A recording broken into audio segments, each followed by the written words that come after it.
Institut Pertanian Bogor, IPB University yang kita kenal hari ini, saya juga ingin dan berharap yang memiliki sejarah panjang dalam dunia pendidikan kita ini juga terus mengembangkan reputasinya, dan kita berharap, bermimpi agar IPB University tidak hanya hebat, besar, dan kuat di Indonesia, dan kita yakin itu bisa akan terus berjalan menjadi the best in Indonesia, tapi juga di ASEAN, di Asia, dan bahkan di dunia. Sama seperti tentunya harapan dari para profesor dan dosen hari ini yang sama-sama kita perjuangkan.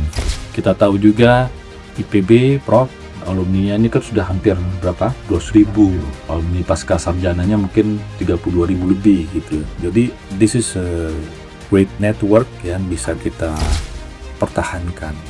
Kalau di California itu ada mafia Berkeley, ya juga berharap lah, gak usah kata-kata mafia tapi ya pejuang IPB hingga sampai kapanpun gitu. Apalagi kekuatan IPB ini hari ini bukan hanya sekolah pasca sarjana, sudah menginjak usia 50 tahun, sehingga Disnatalis yang diharapkan dapat berjalan dengan baik ini dapat kita sukseskan, kita dukung, sehingga tema yang disampaikan ini, Navigating the Future Science, Policy and Innovation, membuat satu landasan awal lah dari apa yang harus kita tuntaskan, kekuatan kita tentang masa depan.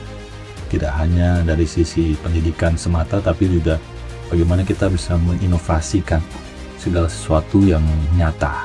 Saya yakin juga kampus hari ini juga terus mendemokrasikan dirinya, tidak hanya secara internalisasi melakukan kegiatan pendidikan akademik, tapi juga keluar bisa tampil menjadi champion of ideas gitu, yang kita juga rindu juga Indonesia ini terbuka dengan pikiran-pikiran yang kreatif, yang maju, yang berbeda gitu, dan tidak perlu takut gitu. Sehingga kami senang kalau mahasiswa, Prof, masih juga berdemonstrasi gitu. Artinya we are not kering dalam ide dan gagasan, tapi dengan cara yang baik, dan tidak perlu juga ada pengarah-pengarah tertentu, tapi ini purely from them, from us, from all of our countries gitu. Selanjutnya kami juga perlu garis bawahi bahwa sebagai wakil rakyat kami juga ingin terus berkolaborasi terhadap kampus-kampus, tidak hanya IPB, apalagi dengan IPB.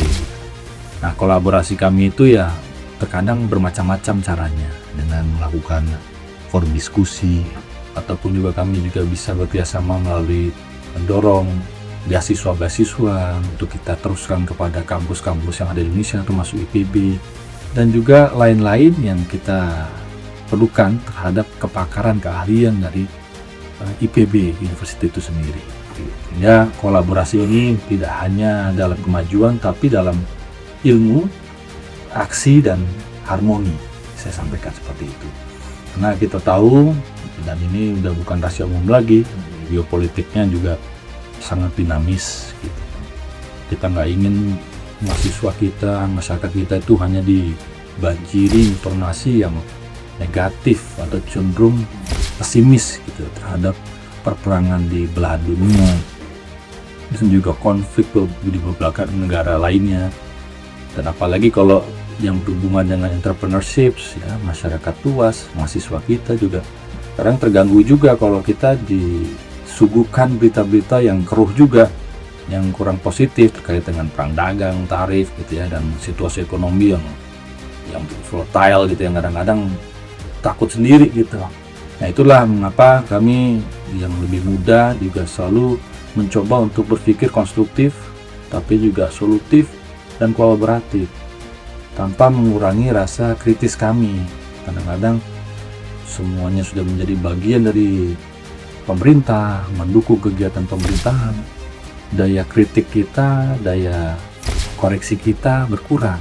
Ya, oleh karena itu IPB yang akan juga menjadi terdepan untuk membuat penyempurnaan, memperbaiki dan menyempurnakan yang belum sempurna. Dan selanjutnya tentunya kami yakin tujuan utamanya sama ya Prof ya, kita ingin mengurangi pengangguran, bagaimana kemiskinan di tanah air kita berkurang, dan bagaimana level of income kita juga terus meningkat, yang mana mohon maaf dan mungkin agak terlambat kalau kami juga terus memperjuangkan terkait dengan tunjangan kinerja para dosen. Mungkin para sudah mendengar, kemarin kami juga menyambut beberapa dosen dari tanah air dengan keinginan memastikan bahwa dosen-dosen di Indonesia ini juga harus diperhatikan.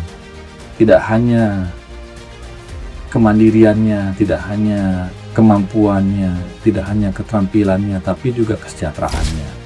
This world need wisdom. We really need wisdom from the leaders. This is about the person, it's not about the country. Tapi kalau cepat dan selama itu pikiran-pikiran berlangsung, bisa saja membuat kultur negara dan masyarakatnya juga berubah dan terganggu. Nah, oleh karena itu, if we need wisdom from the world, we need the leader wisdom from the world. Kita juga perlu hal itu di Indonesia. Nah, itu datangnya dari mana? Ya tentu selain pemimpin bangsa, tapi juga kampus-kampus sebagai yang dituakan, sebagai suhu dalam kehidupan kita, guru-guru kita. Kalau semuanya punya, Bapak bilang kan, statecraft wisdom, intellectual wisdom, intinya ya yang muda ini bisa terarah lah gitu. Seperti pepatah kan, guru kencing berdiri dan seterusnya. Kita tidak ingin ekspresi ya trending dari muda-mudi kabur aja yuk gitu ya, atau stay overseas ini menjadi sebuah kenyataan. Kami juga lulusan luar, kami juga pernah bersekolah di dalam negeri. Nampaknya ada hal-hal yang bisa kita satukan, kita selaraskan. Yang baik-baik bisa kita implementasikan, yang belum ya kita perbaiki bersama-sama. Itulah selalu yang memberikan keinginan semangat kita untuk terus mendukung, mengawal dan memastikan ya dalam mendorong pendidikan kita yang lebih maju dan lebih berkualitas. Kami juga ingin negara ini berkelanjutan dari masa ke masa dan melanjutkan sesuatu yang positif, yang baik, dan itu juga melengkapi dari kebutuhan yang kita butuhkan di negeri kita ini dari segala sektor dan subsektornya. Dan IPB juga saya pikir sama, bahwa kegiatan-kegiatan nanti yang akan dirancang dalam Disnatalis IPB ini juga bisa mencerminkan the new IPB yang menggambarkan ilmu, aksi, dan harmoni. Yang jelas, Prof, kami siap mendukung, memastikan kolaborasi IPB untuk Indonesia maju dengan ilmu, dengan aksi, dan harmoni dapat tercapai dengan baik.